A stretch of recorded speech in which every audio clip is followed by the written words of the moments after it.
r/MaliciousCompliance. First story. Don't do anything extra. Or, how I played myself. Short one. Things have been hectic, and we are often asked to help out other departments/areas with things that are outside our area of expertise/experience. Up until recently, I encouraged a do unto others mentality, help them out now, call in the favor later.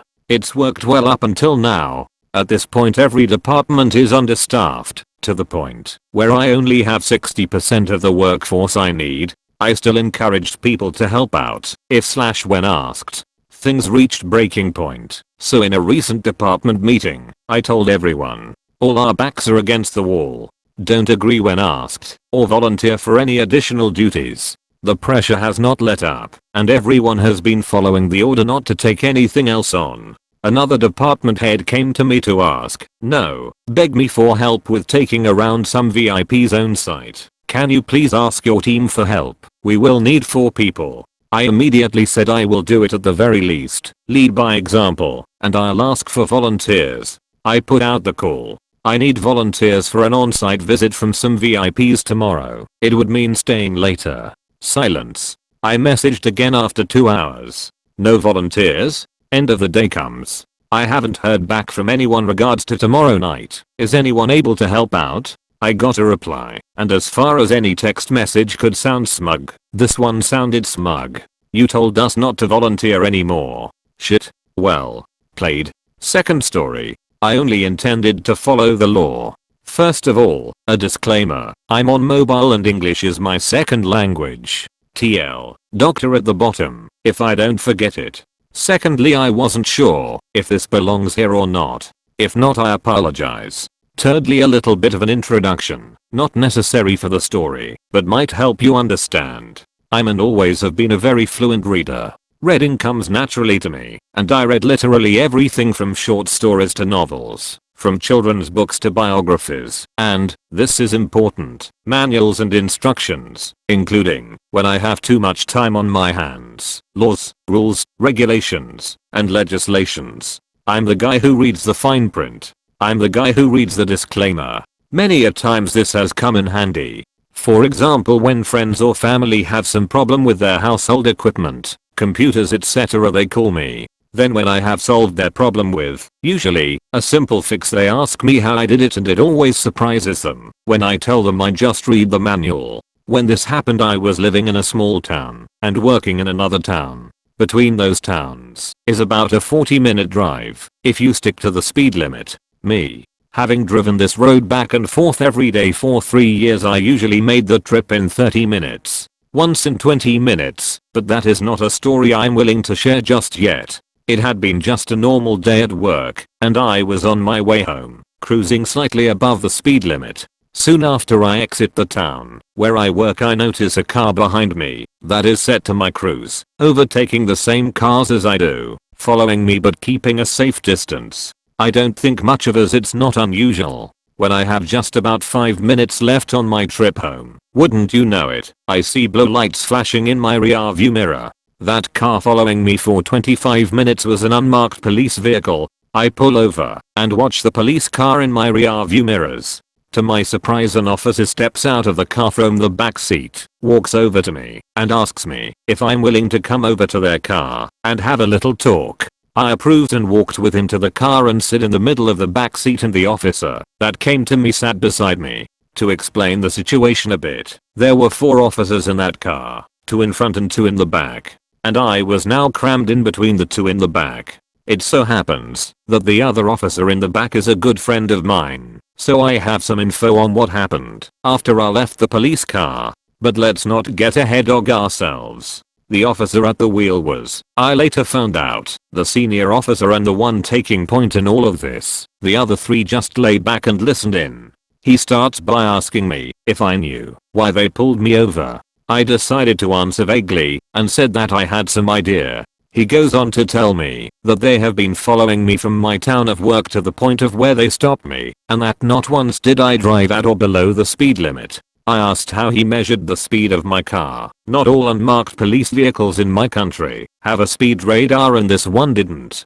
He tells me that they use the speedometer in their car as well as his smartwatch which has GPS in it. I had from the beginning of this encounter been very calm, and that plus my question as to how he measured my speed seemed to annoy this senior officer somehow. He then goes on to angrily tell me that I will be written up and fined a hefty amount of money. Then, just as he is about to start writing me up, I ask him for his name and badge number. He begrudgingly gives both to me, and I write them down. He then asks me what I'm going to do with it, and goes on to tell me that I cannot file a complaint against him as he has not done anything but talk to me in a professional manner, and that the other three can bear witness of that. Following is my answer. Or roughly, I don't remember the exact words I used. Oh, no. I have no intention of filing a complaint against you. Let me just go over things a bit. You told me that you followed me from town to town driving at speed over limit the whole time, right?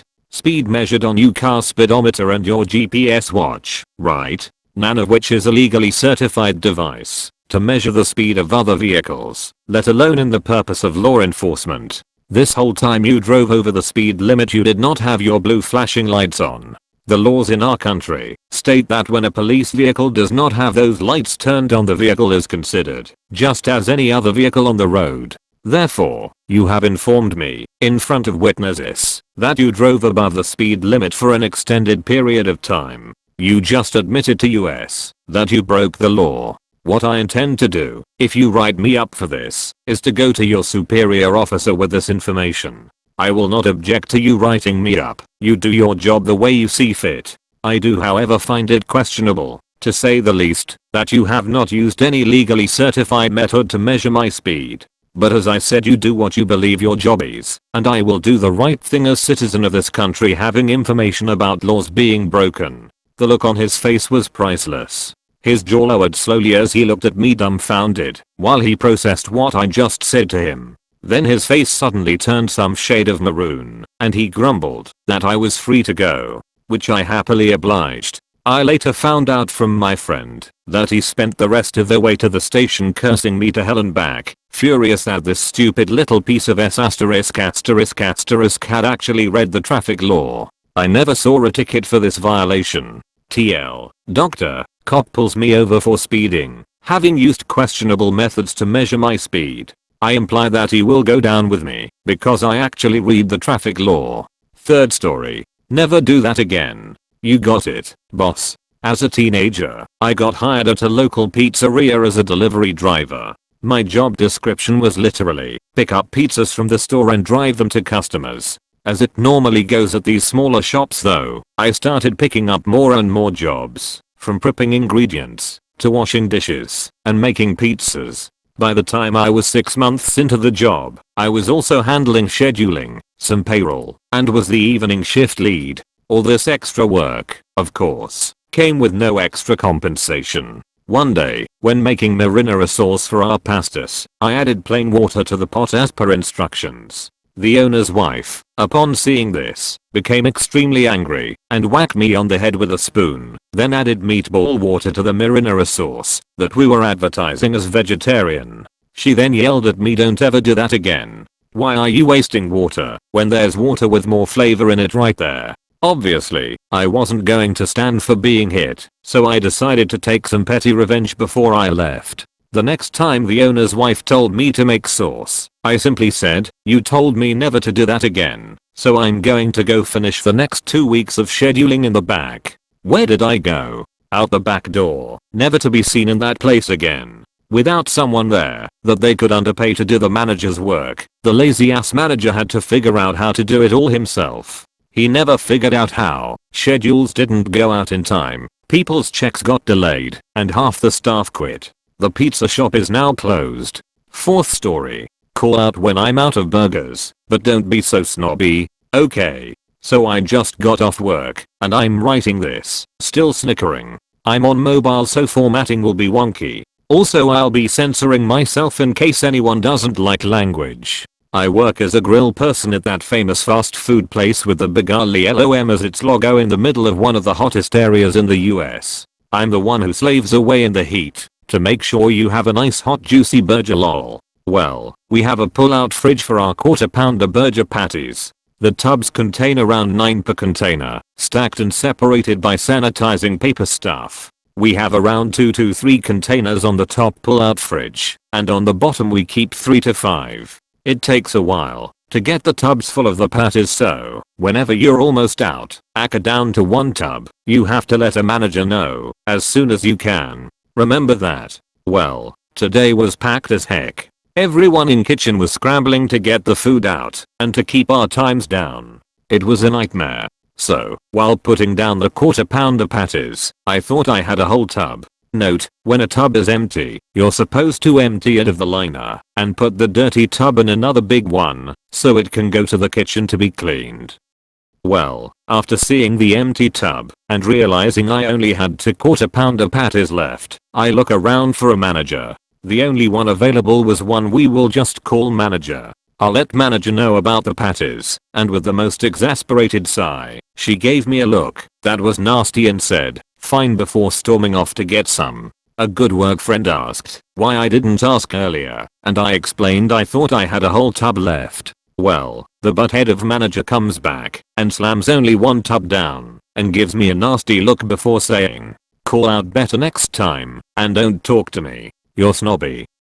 Before stomping away, my good friend and I are shocked, but say nothing, and go to our stations. Remember how I only had 2 left in the 1 container, and was only brought 1 container? Oh yeah. After an awkward second of silence, that familiar bell rings. When you get a quarter-pounder order, a bell goes off to let you know, so you have time to cook. A person in our drive-thru ordered a double quarter-pounder, taking the last 2 I had in 1 tub, leaving me with 1 tub left. After graciously remembering the fact I had to call out, I called out to my manager in the most sweet voice I can, asking her politely if I could get more quarters. She was just on her phone, by the way. She gave me an extremely nasty glare, but stomped off to go get some. Before I left work, another manager pulled me aside to ask what I did. Apparently my other manager said he was rude and demanding with the quarter-pounder patties and made me anxious and depressed. Her words, not mine. It took all of a minute or so to explain what happened.